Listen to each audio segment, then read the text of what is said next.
जुड़ने के लिए मैं आपसे जानना चाहता हूं कि पश्चिम बंगाल और असम के चुनाव में आप क्या महसूस कर रहे हैं, किस प्रकार का राजनीतिक वातावरण वहां आपको आज असम में दिखा वोटिंग में, और पश्चिम बंगाल में भी क्या माहौल है?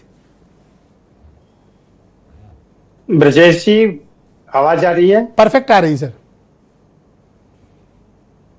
असम, बंगाल या जहां भी चुनाव हो रहे हैं और चुनाव में जो वोटिंग परसेंटेज आपको ज्यादा दिख रहा है, मुझे लगता है कि संजय जी ने बिल्कुल सही कहा कि एसआईआर का असर है।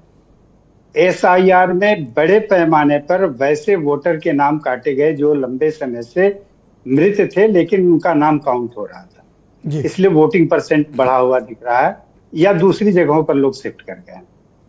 रही बात कि होगा क्या, इस बढ़े हुए मतदान या जो कुछ भी हो रहा है चुनाव के दौरान हुआ, या चुनाव के पहले जिस तरह के बयान और भाषण होते रहे, दोनों ओर से आरोप प्रत्यारोप होते रहे, उसका निष्कर्ष क्या होगा, उसका परिणाम क्या होगा, सबकी निगाहें इसी पर टिकी हुई हैं। शायद हम लोग के डिबेट का भी मूल मकसद यही है कि उसमें क्या होगा।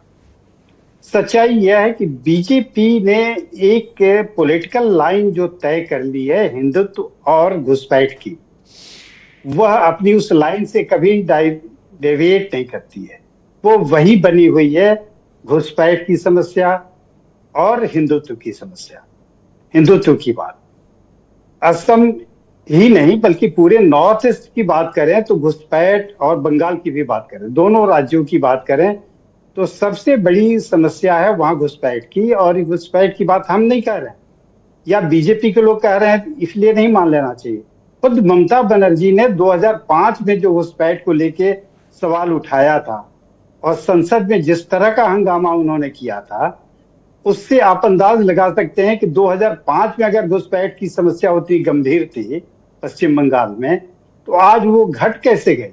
ऐसा तो कोई कदम उठाया नहीं किसी ने, बल्कि आरोप ये लगते रहे कि वैसे लोगों को भी जो एसआईआर में नाम छटे हैं, लगभग 91 लाख के आसपास जो नाम छटे, वो 1 करोड़ भी मान के चले कि 1 करोड़ के आसपास होंगे।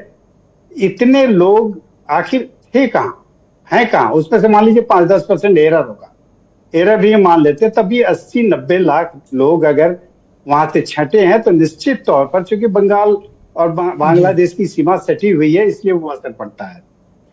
तो इसलिए सर तृणमूल की क्या ताकत है? 3 बार लगातार मुख्यमंत्री बने रहना या इतने हाई वोल्टेज चुनाव में रहना कोई आसान नहीं होता, उनकी भी कोई ताकत होगी। मैं दोनों की ताकत की बात बताता हूं आपको। सबसे पहले मैंने ये बताया कि वोटिंग परसेंटेज जो बढ़ रहा है उसका असली कारण ये है एसआईआर। इसलिए इसमें चौंकने की हम लोगों को जरूरत नहीं है कि, और उस पर नतीजे निकालने की जरूरत नहीं है कि क्या होगा, वोटिंग परसेंट बढ़ गया तो इस बार क्या होगा, जैसा ट्रेडिशनल हम लोग कैलकुलेट करते रहे। अब वो ट्रेडिशन इस बार टूट रहा है। दूसरा कि ममता की ताकत की अगर हम लोग बात करें तो ममता की ताकत, सबसे बड़ी जो ताकत थी वो वहां के 30% मुसलमान हैं। 30% मुसलमान जो बीजेपी के विरोध में किसी भी जीतती हुई या मजबूत पार्टी की ओर बढ़ जाते हैं।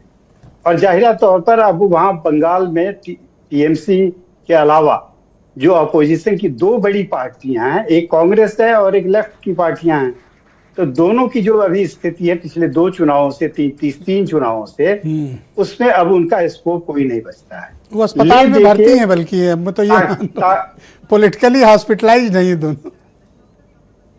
हाँ, तो ताकतवर बनके जो पार्टी उभरी, जो आपने शुरू में ही कहा कि 10% वोटों से बढ़ के जो 38-39%, पिछले चुनाव में 10% वोटों का अंतर था दोनों के बीच में। एग्जैक्टली बीजेपी और कांग्रेस के बीच में 10% का ही जीत हार का अंतर था वोटों का। और इस बार एसआईआर में 1 करोड़ नाम कटे और टीएमसी जैसा आरोप लगा रही है। हालांकि आज एक नई जानकारी टीएमसी ने दी है कि उसमें 60% जो नाम कटे हैं वो हिंदुओं के नाम है। पता नहीं ये कहाँ से कैलकुलेशन है, मैं नहीं जानता हूं कि इतनी जल्दी कैलकुलेशन कर लिया टीएमसी ने।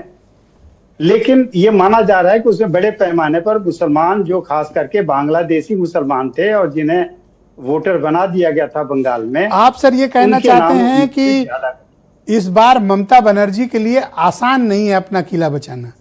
बीजेपी बहुत कड़ा मुकाबला दे रही है। मुश्किल। हाँ, इस बार मुश्किल इसलिए है कि तमाम योजनाओं के, हालांकि ममता बनर्जी की ताकत जो रही है, एक तो मुसलमान मैंने बताया, दूसरा कि उन्होंने महिलाओं पर दाव किया। अच्छा, हिंदुत्व का मुद्दा चल रहा है क्या वहां पे? पश्चिम बंगाल में हिंदुत्व के मुद्दे पर वोट पड़ते हैं? बिल्कुल, हिंदुत्व का मुद्दा खास करके 2021 के बाद से और उभार पर है। जब तीसरी बार जब हैट्रिक बनी ममता बनर्जी की, उसके बाद जो वहां रहने वाले मुसलमान थे, उन इलाकों में जो हिंदू रहते हैं, उनसे जरा किसी से कोई करीबी हो तो एक बार बात करके देखिए कि उनकी तबाही कैसी है जी, और किस तरह वो। अश्क जी, मैं आपका आभार प्रकट करता हूं। कृपया सर हमारे साथ बने रहिएगा। मैं इस डिबेट को थोड़ा आगे बढ़ाना चाहता हूं। पीयूष